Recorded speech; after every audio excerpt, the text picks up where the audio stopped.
Welcome to Glisso English. Real life stories. Imagine there's a massive emergency at your office. You panic, trip over a trash can, and accidentally smash open a jammed exit door, allowing everyone to escape. The next day, everyone thinks you are a brave hero. Do you take the praise, the money, and the promotion?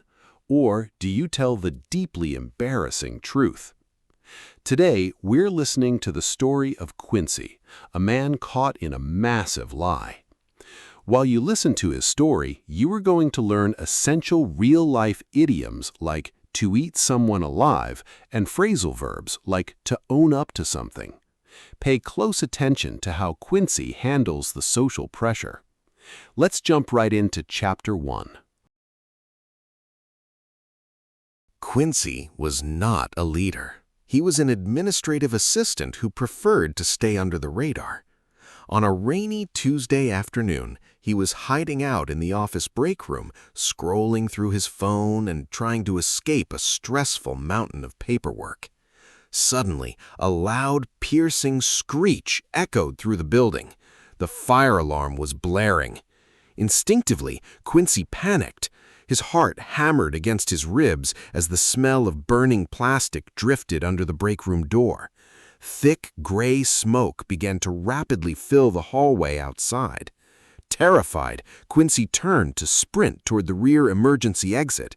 But in his blind rush, his foot caught the edge of a heavy plastic trash can. He lost his balance completely. With a loud yell, he went flying forward, arms flailing. He didn't just fall, he crashed directly into the emergency door. The heavy metal door was actually jammed tight from a recent painting job, but the sheer force of Quincy's momentum and body weight slammed against the weak latch.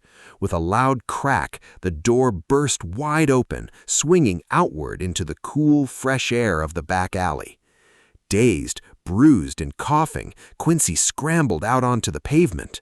Right behind him, dozens of panicking coworkers poured through the open exit he had just accidentally forced to wake. They were coughing from the smoke, but safely escaping the building. Quincy lay on the wet asphalt, clutching his bruised shoulder, completely unaware that his life was about to change forever. The next morning, Quincy walked into the office building with a knot in his stomach. His shoulder was still incredibly sore from smashing into the metal doorframe. He fully expected his boss to reprimand him for being clumsy and breaking company property. But as soon as his foot stepped out of the elevator, a deafening noise erupted. Dozens of his coworkers were lining the hallway, clapping wildly and cheering his name. Quincy froze in his tracks, his eyes wide with utter confusion. Mr. Henderson, the stern department head, stepped forward with a massive, proud smile on his face. He placed a heavy hand on Quincy's bruised shoulder, making Quincy wince slightly. "Here he is," Mr. Henderson shouted to the crowd, "the man with muscles of steel and nerves of iron." Everyone cheered even louder, and someone threw a handful of colorful confetti into the air. Quincy tried to speak, but his throat felt completely dry. "Mr. Henderson, I think there is a mistake. I actually just—" "No need to be modest, son," Mr. Henderson interrupted loudly, waving his hand to silence Quincy. "Security footage showed the smoke blocking the main hallway, and that emergency door was completely rusted shut. If you hadn't used your incredible strength to throw yourself against that door, half the accounting team would be in the hospital right now." Before Quincy could clear his throat to explain the trash can, his boss slid a crisp white envelope into his hands. "This is a $5,000 bonus check from corporate as a small token of our immense gratitude," the boss announced. Quincy looked down at the envelope, his heart hammering against his ribs much harder than it had during the actual fire. The entire room was staring at him with pure admiration and respect. He opened his mouth to tell the embarrassing truth, but the words got completely stuck in his throat.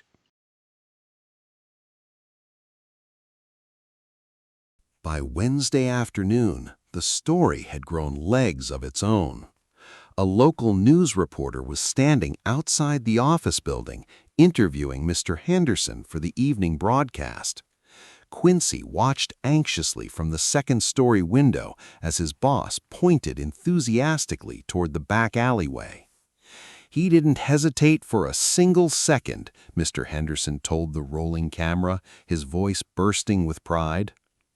By the time Quincy arrived home that evening, a short video clip of the interview was already circulating rapidly online.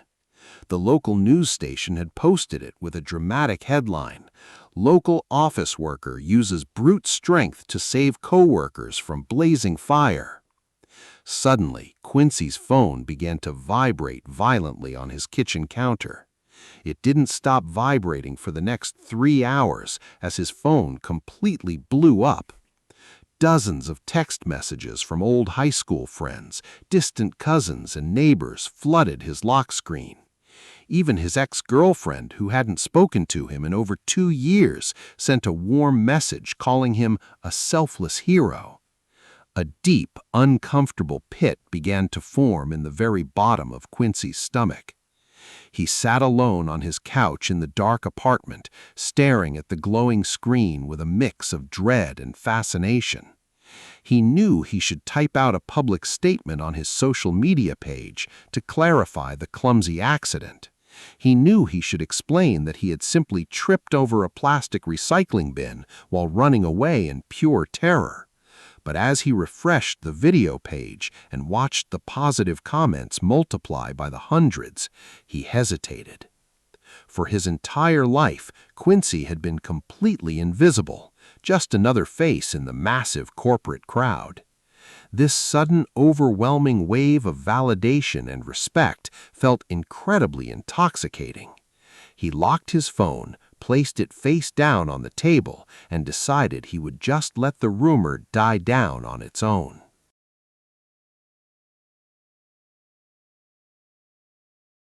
On Thursday morning, Quincy was summoned directly to the executive boardroom on the top floor. He swallowed hard as he sat down at a long, polished mahogany table opposite the company's vice president. The executive leaned forward, looking at Quincy as if he were looking at a future corporate rock star. "Quincy, our company values leadership under extreme pressure above all else," the vice president said smoothly. "We have been looking for someone to head our new crisis management department, and your actions proved you are the perfect fit." He slid a thick, glossy contract across the table towards Quincy's trembling hands. The contract detailed a massive promotion that included a 60% salary increase and a spacious corner office. Quincy stared at the numbers on the page, his mind racing at 1,000,000 miles per hour. This role would require him to make critical, high-stakes decisions and handle intense corporate emergencies. He knew deep down that he was a classic panic monger who completely lost his head when things went wrong. Accepting this job meant that he would be building an entire professional career on top of a complete and utter lie. Yet, looking at the salary figure, he realized this promotion would instantly wipe out his crushing student loans and change his financial future forever.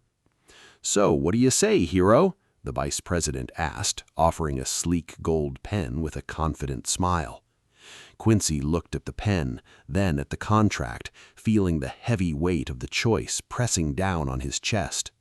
With a shaky hand, he reached out, gripped the pen, and signed his name at the bottom of the dotted line.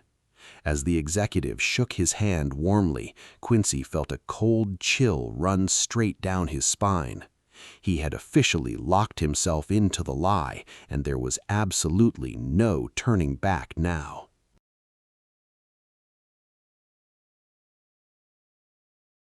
By Monday, Quincy was officially sitting behind a massive desk in his new corner office. The walls were freshly painted, and the large windows offered a beautiful view of the city skyline. But despite the luxury, Quincy felt absolutely miserable as a terrible sense of imposter syndrome began to creep in. Every single morning, his new team members looked at him with eyes full of deep respect and admiration. When a minor logistical issue arose, they would turn to him and ask how a true leader would handle the pressure.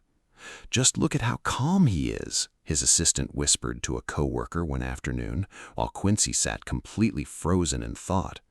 In reality, he wasn't calm at all. He was simply paralyzed by a growing, suffocating fear of being exposed. The secret was starting to eat him alive, turning his stomach into knots and keeping him awake until the early hours of the morning. Whenever a coworker made a friendly joke about his muscles of steel or his heroic instincts, Quincy would choke on his coffee. He began to actively avoid the communal break rooms, eating his lunch alone in his locked office to escape the constant praise. He stopped making eye contact with the building's security guards, terrified they might look too closely at the past video footage. He quickly realized that maintaining a fake persona was far more exhausting than the most stressful day of actual administrative work. The shiny new title and the extra money in his bank account couldn't buy him a single ounce of genuine peace of mind. Every footstep outside his door made his heart skip a beat, making him wonder if today was the day his perfect lie would finally crumble.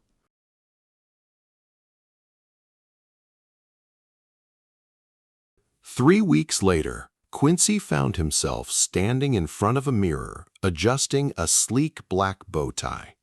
He had been invited as the guest of honor to the city's annual True Heroes charity gala. The grand ballroom was packed with hundreds of people in elegant dresses and expensive tuxedos. The event was specifically designed to honor local first responders, brave community figures, and real-life lifesavers. Quincy looked out from behind the heavy backstage curtain and felt his knees begin to shake violently. He was scheduled to walk out onto the main stage in less than 10 minutes to deliver the keynote speech. The event coordinators had handed him a typed script focused entirely on courage in the face of sudden danger. As he stood in the quiet backstage hallway, a group of actual city firefighters walked past him, laughing and chatting. One of them had a deep scar across his cheek from a real rescue operation, and another had spent weeks recovering from severe smoke inhalation. They noticed Quincy, smiled warmly, and gave him a respectful, supportive nod as they passed. Seeing them made a sudden, intense wave of shame crash over Quincy like a tidal wave. His conscience began to scream at him so loudly that he could barely hear the classical music playing in the ballroom. He stared down at the speech in his trembling hands, the exaggerated words about his fearless actions blurring before his eyes. He wanted nothing more than to rip off the tuxedo, run out the back door, and disappear into the rainy night. But just as he took a deep breath to calm his racing mind, the stage manager tapped him firmly on the shoulder. "You're up next, Quincy," she whispered with a bright smile. "Go show them what a real hero looks like."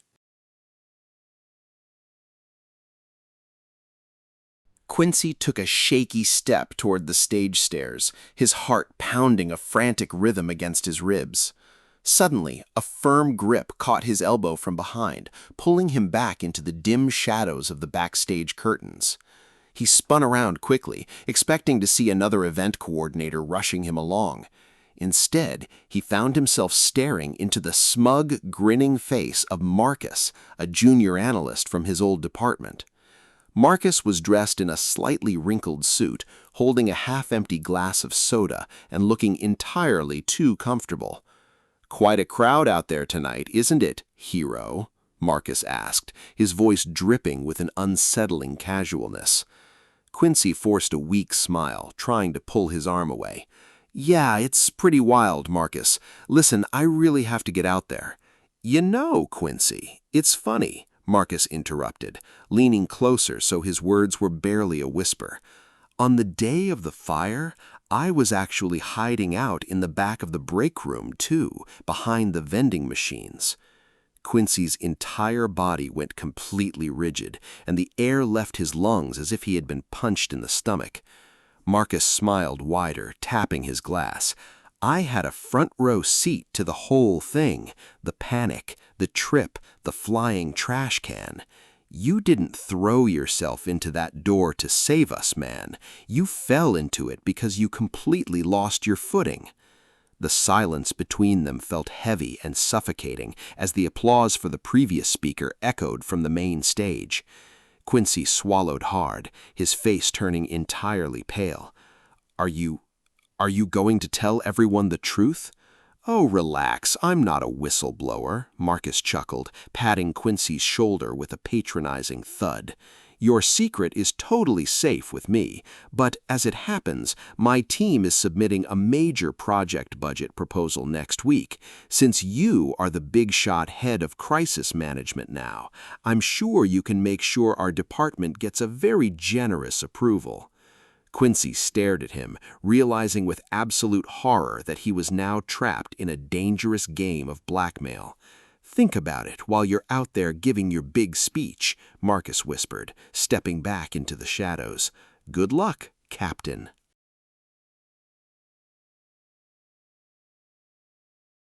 And now, please welcome to the stage a man who defines corporate bravery, Quincy. The announcer's voice boomed over the speakers. The curtain swung wide open, and a massive wave of deafening applause crashed over Quincy from the dark audience. The bright, blinding stage lights hit his face, making him blink rapidly as he walked toward the wooden podium. He looked out into the crowd of hundreds of wealthy donors, city officials, and real-life first responders. Right near the front, he spotted Marcus, who was sitting at a VIP table, smiling smirkingly and raising his glass in a mock toast. Quincy placed his trembling hands on the edges of the podium, staring down at the glowing teleprompter screen before him. The pre-written script was filled with dramatic, exaggerated sentences about his fearless instincts and calculated risks. He opened his mouth to begin reading the first line, but the words completely vanished from his mind. He looked back at Marcus's smug expression, realizing with absolute clarity what his future would look like if he spoke those words.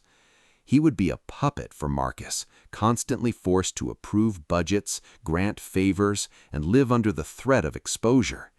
The $5,000 bonus, the fancy corner office, and the 60% salary increase suddenly felt like heavy golden chains around his neck. He realized that if he didn't own up to something right now, he would be miserable, paranoid, and blackmailed for the rest of his life. The silence from the podium began to stretch on for too long, and a confused murmur started to ripple through the large crowd. The stage manager frantically gestured at him from the wings, pointing aggressively at the teleprompter to get him to speak. Quincy reached out, grabbed the microphone firmly from its metal stand, and took the deepest breath of his entire life. He looked away from the script, looked directly into the blinding lights, and decided it was finally time to break. Quincy tapped the microphone, and the loud sound echoed sharply through the grand ballroom, instantly silencing the confused murmurs. "Good evening, everyone," Quincy said, his voice shaking slightly, but sounding clearer than it had in weeks. "I am standing here, looking at a script that calls me a hero, but I cannot read it to you tonight." He took a deep breath, looked away from the teleprompter entirely, and forced himself to look directly at the front tables. "The truth is, I am not a hero. I am a classic panic monger who completely lost his head when the fire alarm went off." A collective gasp rippled through the audience, and he saw Mr. Henderson's face turn bright red from across the room. "I didn't bravely throw my body against that jammed emergency exit door to save my amazing coworkers," Quincy continued, his heart pounding. I was hiding out in the break room to avoid working, and when the alarm blared, I ran away in pure, unadulterated terror." He paused, swallowing hard as he prepared to deliver the most humiliating sentence of his life. "While running, I tripped over a plastic trash can, lost my balance completely, and went flying forward with my arms flailing. My clumsy momentum is the only thing that forced that door open. I lay on the wet asphalt, crying and clutching a bruised shoulder." He looked over at Marcus, whose smug smirk had completely vanished, replaced by a look of utter shock and disappointment. "I let the rumor grow because I was invisible for so long, and the sudden wave of validation and respect felt too good to turn down. I accepted a massive promotion, a bonus check, and your praise for an act of pure, accidental clumsiness." The ballroom was completely, deeply silent. You could have heard a pin drop on the thick carpet. "I am incredibly sorry to my company, to my colleagues, and especially to the real heroes in this room, who risk their lives every day." Quincy carefully placed the microphone back onto the wooden podium, his hands finally steady for the first time in weeks. He turned around, walked off the brightly lit stage into the dim backstage wings, and kept walking, straight out into the cool night air. The fallout from Quincy's public confession was swift, dramatic, and completely undeniable. By Friday morning, his confession at the Gala had been recorded on dozens of smartphones and was trending rapidly across social media. He walked into the office building for the final time, prepared to pack his personal belongings into a cardboard box. As expected, he had to return the $5,000 bonus check, and upper management immediately stripped him of his fancy new title. Marcus's plan to blackmail him had completely evaporated into thin air, leaving the junior analyst looking foolish and defeated. Quincy carried his box of notebooks and coffee mugs down from the top floor, fully expecting his old coworkers to mock him mercilessly. Instead, as he stepped back onto his old department floor, a quiet, respectful murmur spread through the rows of cubicles. His old desk neighbor, Sarah, stood up from her chair and walked over to him with a warm smile on her face. "That took serious guts, Quincy," she said quietly, giving him a supportive pat on his uninjured shoulder. Most people in this corporate building would have kept the money, kept the corner office, and lived a total lie forever.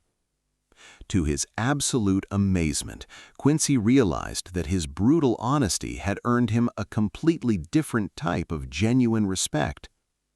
He was no longer celebrated as a fake action hero, but he was deeply admired as a man of true integrity and character. The company didn't fire him, they simply returned him to his original, low-stress role as an administrative assistant. He sat down at his old, cluttered desk, looking out the small window at the ordinary brick wall outside. His bank account was empty again, his salary increase was gone, and he was back to staying relatively under the radar. But as he took a deep, clear breath, the suffocating knot in his stomach was completely gone for the first time in months.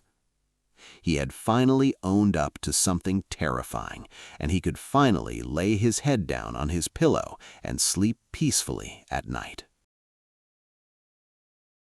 What a wild ride for Quincy!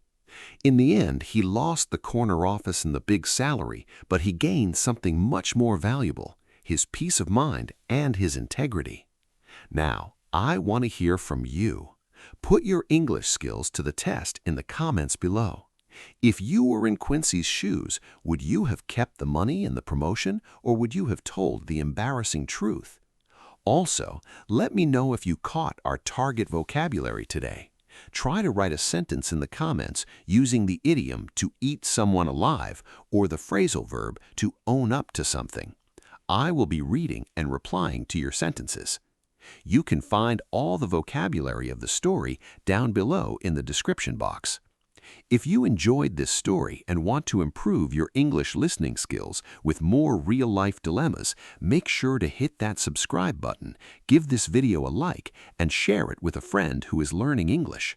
Thank you for watching, and I will see you in the next story. Goodbye.